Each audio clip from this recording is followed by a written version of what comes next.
Wow, I should have looked this up because the first few books I wrote, I did not have. Uh, um, no, it wasn't the first book. Stranger was not the first book. Because the first couple of books I wrote, I published with. The first book was with Baker. It was No Little Places. I did that with Ron Clausen, and then the next couple of books I did with Moody Publishers, and so there I wrote up a proposal, sent it over to the publisher, which was since I was on the faculty, was just across the street. And I did a couple of books with them until the editor I was working with said to me, if you want to keep getting published, you need to write a different kind of book. And I said, well, because I wanted to keep getting published. I said, well, what kind of book is that? And he said, your books are teachy, which was for him was a negative. Yeah. I thought it was a good thing myself.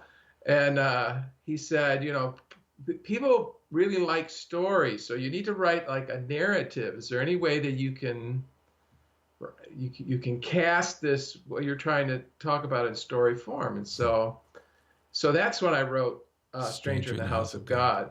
Was that an easier thing for you to write than the teachier books that you had done before? No, it was hard. It was hard for a couple of reasons. It was hard because it was an entirely different genre,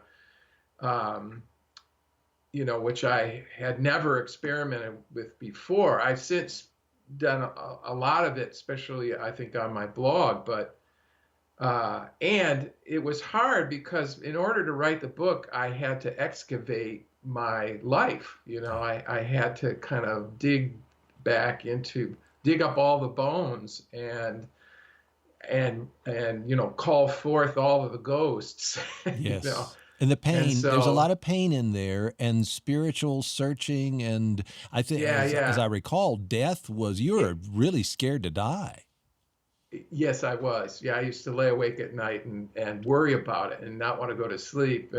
But there's also a lot of there are a couple of things I was surprised by when I wrote that book. One was how much humor was in it. Humor in my experience, even the worst of it, and how much of a sense of God, how much of this thread of God's hand on my life, even before I had trusted in him. And so, but as I was writing it, it brought to the surface a lot of stuff. You're not just writing about it, you're processing it emotionally. And I had plenty of sleepless nights.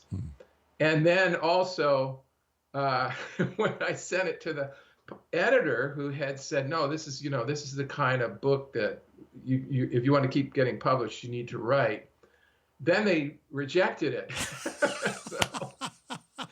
So it's like, and it's not just, every writer takes a rejection personally. Yeah. We try to be mature about it, but not only was this a rejection of my art, it's my life. Yes.